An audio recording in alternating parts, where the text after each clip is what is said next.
നമുക്ക് സത്യവചനം ധ്യാനിക്കാം.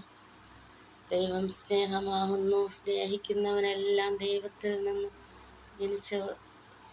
ജനിച്ചിരിക്കുന്നു. ദൈവത്തെ അറിയുകയും ചെയ്യുന്നു. ദൈവം വെളിച്ചമാകുന്നു. ദൈവം വെളിച്ചത്തിലിരിക്കുന്ന പോലെ നാം വെളിച്ചത്തിൽ നടക്കുന്നുവെങ്കിൽ നമുക്ക് തമ്മിൽ കൂട്ടായ്മയുണ്ട്. ലോകവും അതിൻ്റെ മുഖം ഒഴിഞ്ഞു പോകുന്നു. ദൈവം ഇഷ്ടം ചെയ്യുന്നവനോ എന്നേക്കും ഇരിക്കുന്നു. നമ്മുടെ പാവങ്ങളെ ഏറ്റുപറയുന്ന എങ്കിൽ ദൈവം നമ്മോട് പാവങ്ങളെ ക്ഷമിച്ച് സകല അനീതിയും പോക്കി നമ്മെ ശുദ്ധീകരിപ്പാൻ തക്കവണ്ണം വിശ്വസ്തനും നീതിമാനുമാകുന്നു. കർത്താവിൻ്റെ സ്തോത്രം. നാം സത്യദൈവത്തിൽ തൻ്റെ പുത്രനായ യേശുക്രിസ്തുവിൽ തന്നെയാകുന്നു. അവിടുന്ന് സത്യദൈവവും നിത്യജീവനും ആകുന്നു.